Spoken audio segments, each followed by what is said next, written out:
I'm a person that looks forward more than looks back. When I started 50 years ago as an entrepreneur, the word entrepreneur I don't think existed.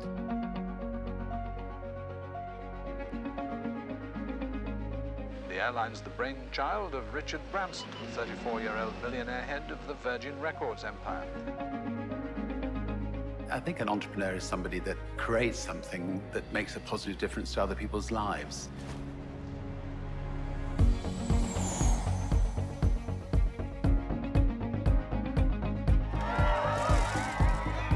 I'm a born optimist, a very positive person. Both my children have inherited that from me. And I was very lucky, I had a very happy childhood.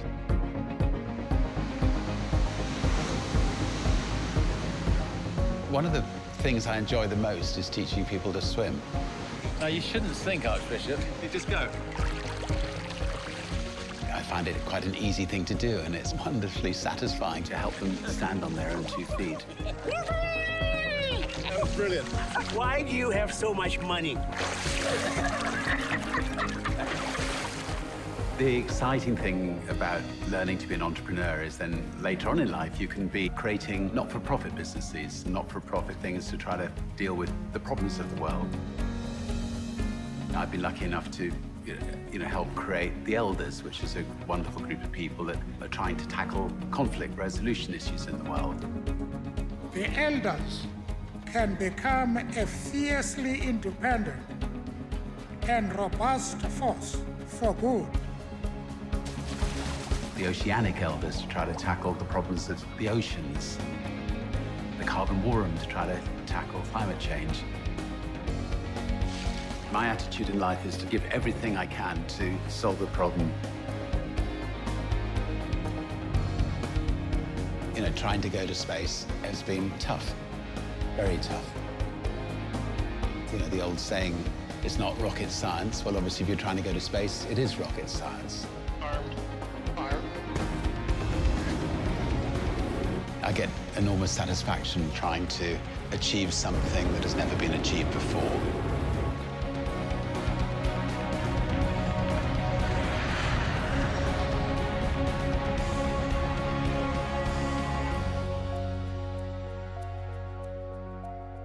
My favorite phrase to all the people around me is, screw it, just get on and do it.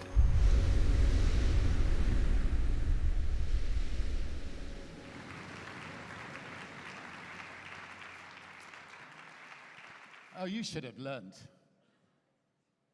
You should have learned. I spent my lifetime trying to get rid of ties from people. And look. No.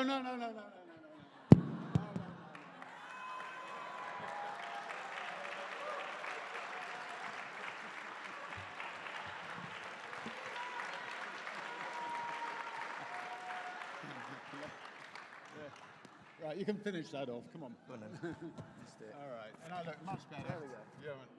There we go. That's better now. That's better. Now we can relax. At least it wasn't my throat, so I'm happy about that. Thank you very much again for joining us. Congratulations on becoming a Grand Dude for the Thank you very much. 5th time. And in the 4th and 5th was in pretty close together, right? With Holly Yeah, and we've Sam, got yeah? five grandkids, all under the age of 4. So, Okay. so my 2 kids have been busy, and obviously they're delightful, and makes one want to work all the harder to make this world a beautiful place, but it's anyway, it's magical. Absolutely. It seems like anybody that follows you in Instagram or any other social media, it seems like you have the work-life balance nailed. Is that fair to say? And if it is, how important is that to you? And has it always been that important? It's very important,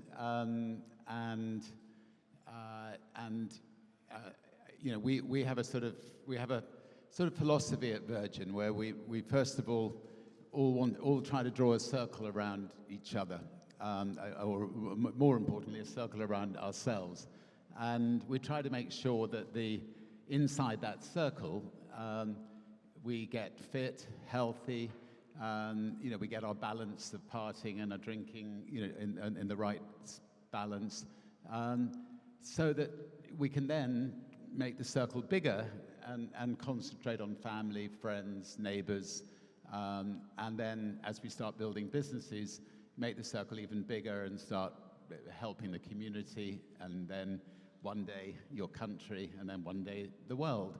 And I find that if I don't, you know, if I don't keep myself really fit and really healthy, and you know, make sure I spend that time doing, say, some weights every day or whatever, I can't perform as well. So a lot of my keeping fit is kiting and surfing and tennis and doing fun things like that. But I've now reached the age where weight training is very important as well. And I can't believe what fun carrying, I mean, heaving weight stuff is. You just leave the gym feeling wonderful, and it's, I think for all of us, we just need to remember, you know, the adrenaline rush of feeling fit and fight to make sure we get there.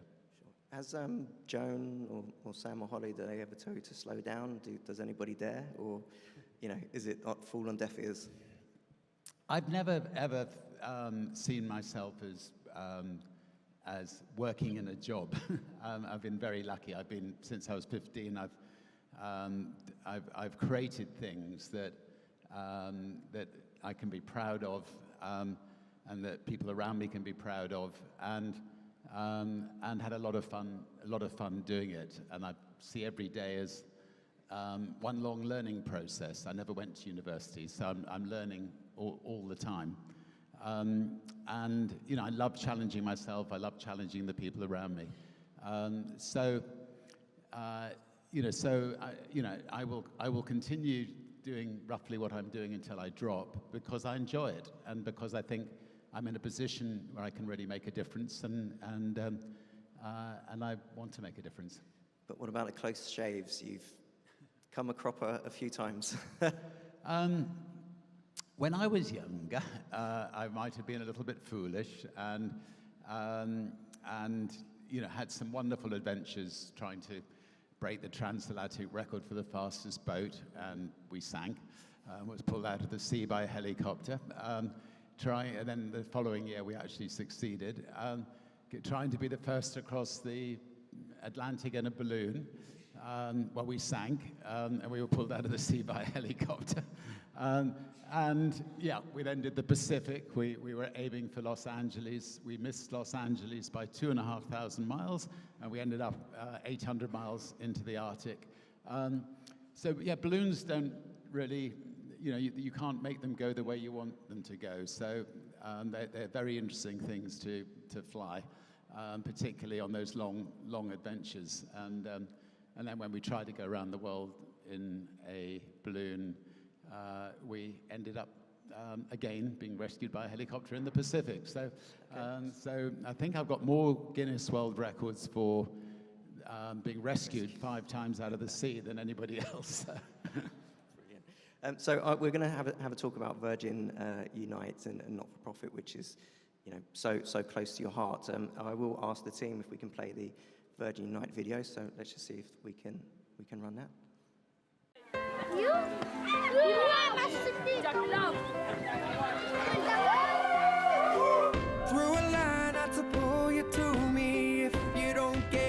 Virgin Unite was started because we wanted to bring all of the entrepreneurial energy across the whole Virgin Group to look at how can we radically transform the way we do business.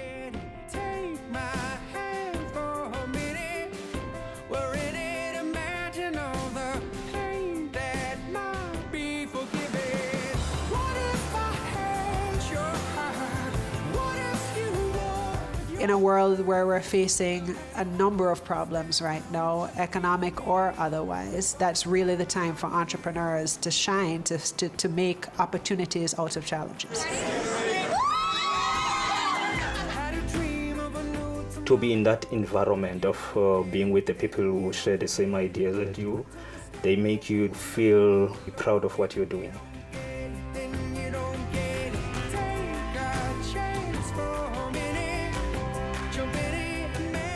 The elders can become a fiercely independent and robust force for good.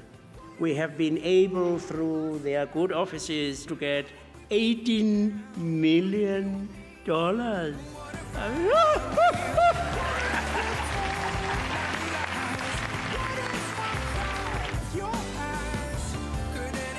What we're all about is helping create good, viable business opportunities out of carbon emission mitigation.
Just before I answer questions, this wonderful young man has been a real entrepreneur in putting on this event, and he paid a very risky big chunk of money to charity, to Virgin Unite, for my participation. And yeah, and of course you're going to have a hiccup with no sound on one video, but apart from that, it seems to have gone really well. So well done. Thank you very much. Thank you.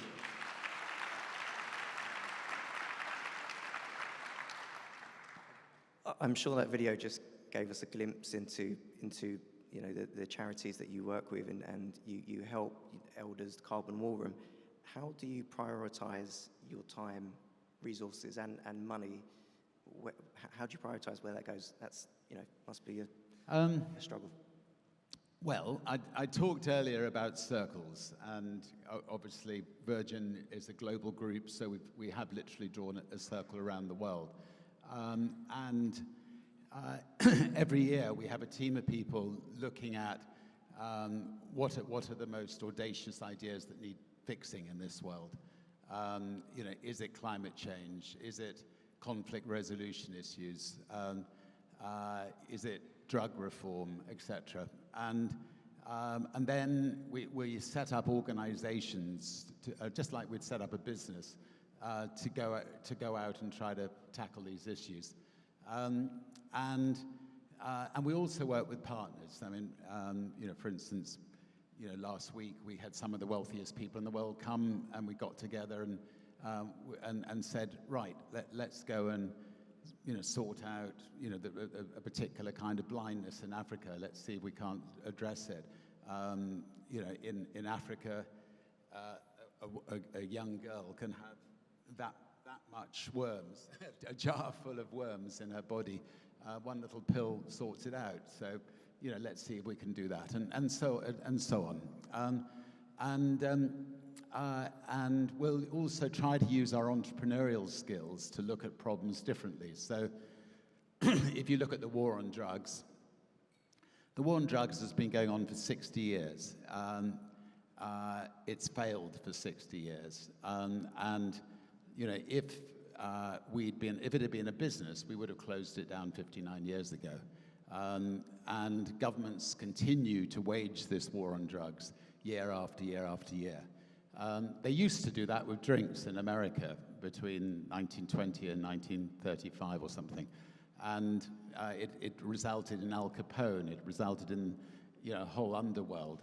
And so, 15 ex-presidents, myself, Kofi Annan, and others got together, and we've been on something called the Global Drug Commission.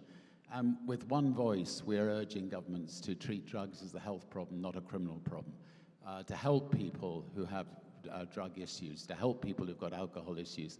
And the countries that are doing that are getting on top of the problem. The countries that keep it, in the hands of the underworld and lock up their young people for taking drugs are the ones that are suffering. Is there something that troubles you the most in terms of, would it be climate change? Would it be clean water that's accessible for everybody? Is there something that really... I think, the elders deal with conflict resolution issues. If you have a conflict, everything else falls apart in a society. So, and in this day and age, we should not still be having horrendous conflicts in the world. And we need more good leaders just to compromise and make sure that we resolve conflicts very quickly, very early on, when conflicts rearing their ugly head. The elders went to Kenya when a civil war was breaking out in Kenya because of an election that had been rigged. And they got the leader of the opposition and the leader of the country together in a game reserve for 3 weeks, and came out with a coalition government that then resulted in the conflict stopping. So conflicts, and then climate change is the other big one. We are looking, one fascinating idea we came across last week. We're looking to see whether there's any big breakthrough ideas. And this one was, a woman has come up with this seed for grain, for all the seeds that are planted around the world, where she thinks where she has shown that she can double the size of the roots. Now, if every seed that was planted for food could double the size of its roots, in fact, more than the necessary amount of carbon would be sucked out of the Earth's atmosphere and put back into the soil. So, we're helping that project and to see whether there's any reality in it. But so just keeping our eyes open all the time for things where is there a silver bullet to deal with climate change, or must we carry on, dealing with it in the way we are, trying to get governments to bring in carbon taxes, trying to get governments to encourage clean fuels. Governments, how difficult is it with making change and having governments to back these initiatives? Is it a challenge, or Yeah, there are good governments like in Dubai, and there are rotten governments like in across the ocean, and say no names. Great Britain is not perfect by any means at the moment. It's we need the what's the minister you've got here in Dubai? The minister of that's definitely happiness, or what was the other one? Minister of Tolerance. Tolerance. That's the one. Britain needs a minister of tolerance right now. So. If he could lend some time in the UK, that would be wonderful. So. Brilliant. Well, thank you. Thank you very much. I'd like to talk about going into space.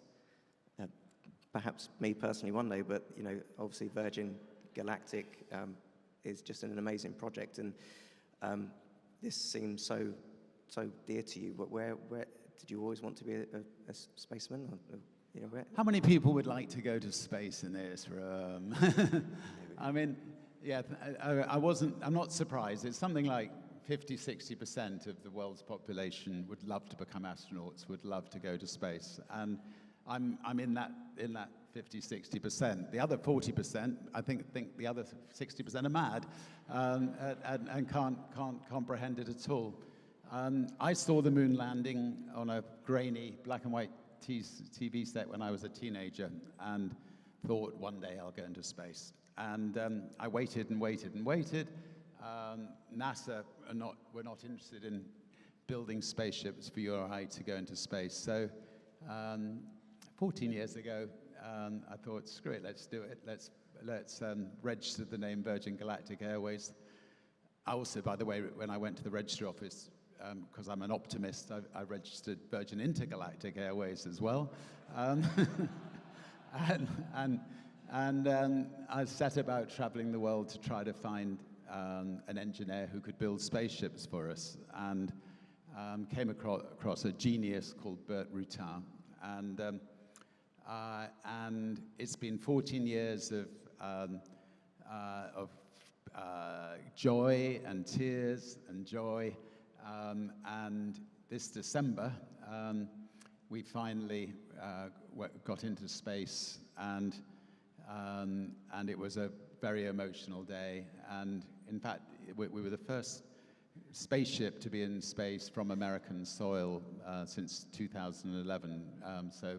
And we created two astronauts, and I'm hoping myself to go up this July, so getting fit and excited for it.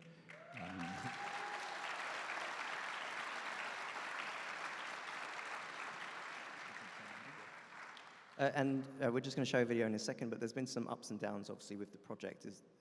Was there ever a point where you was contemplating cancelling the whole thing?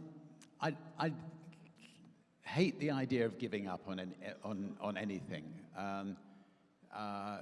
One of the test pilots made a mistake a few years ago, and it resulted in us losing a spaceship, and that was a horrible day for everybody. You know, I think when something like that happens in your business, you need to get to where it's happened. You need to deal with relatives and show as much compassion and comfort as you can.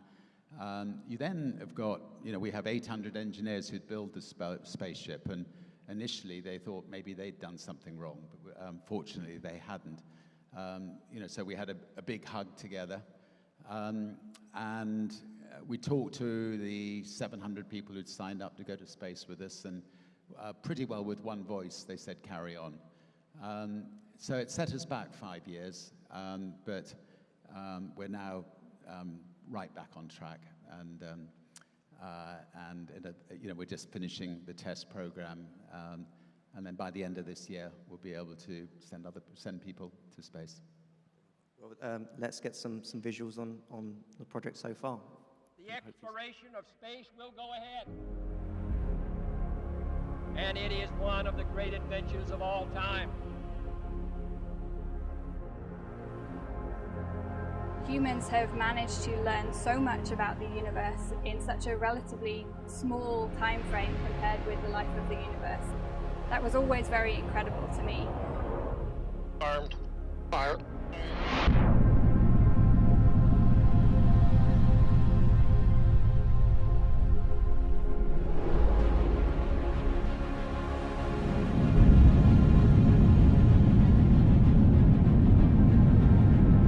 Our mission is to lower the barrier to getting into orbit so that businesses and entrepreneurs, universities and countries can bring capabilities into space that help us here on Earth. As a species, we've traveled around our planet at the same speed for the last 50 to 60 years. You know, Spaceship 2 is going to be the first space plane that on a regular basis flies humans faster than 3 times the speed of sound. By bringing hundreds and eventually thousands of people into space, they'll get a different perspective on life and on our future. That will have a profound impact on how humanity faces its toughest problems.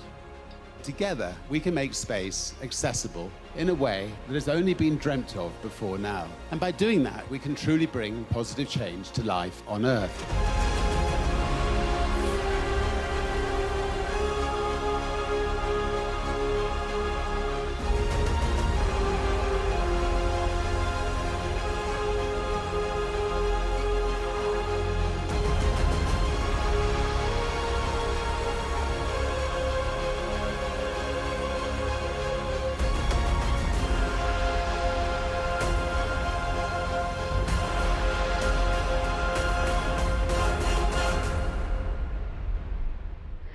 you ever thought about going into space, Richard? I'd love to go into space. I think there could be nothing nicer. So if you're building a spacecraft, I'd love to come with you on it.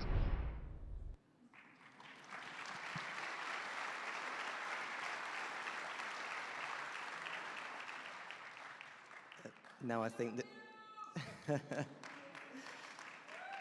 I think it's gone up to 100% in this room who wants to be an astronaut after watching that video. So take bookings at the back. What's next for the Virgin Group? Big question. Ooh.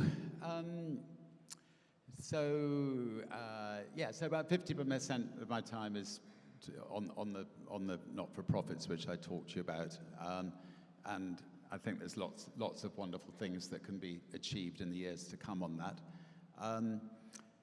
As far as the Virgin Group's concerned, we've got quite a lot of new things we're doing. I mean, obviously with space, where you might have seen Virgin Orbit, which is going to put an array of satellites around the Earth and connect. There's 4.5 billion people are not connected.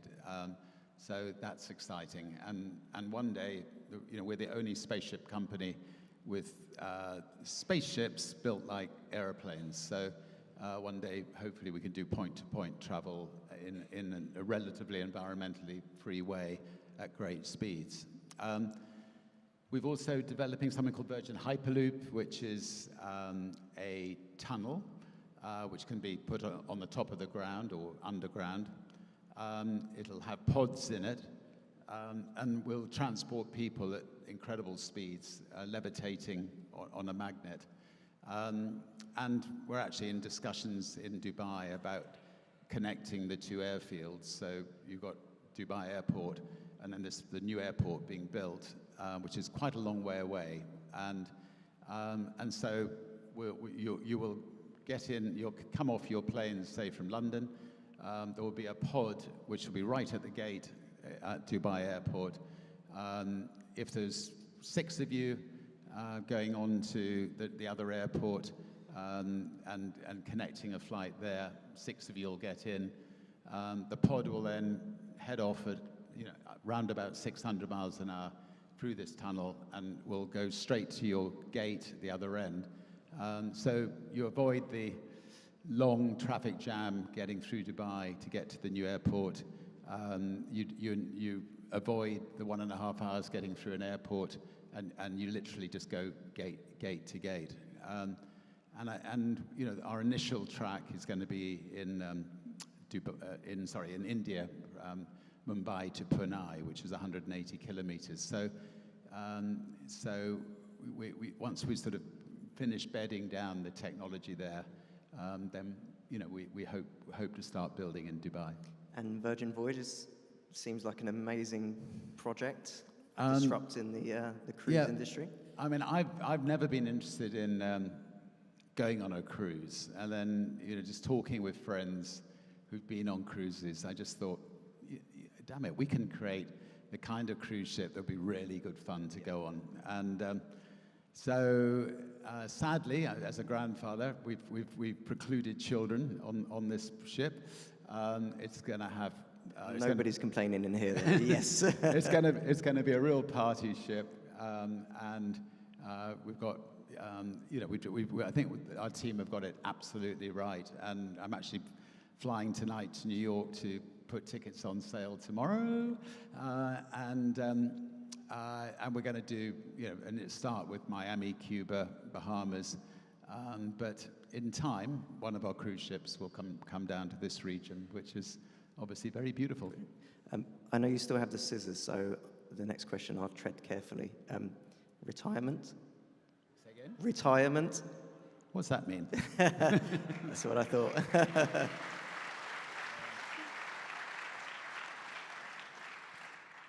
No, I think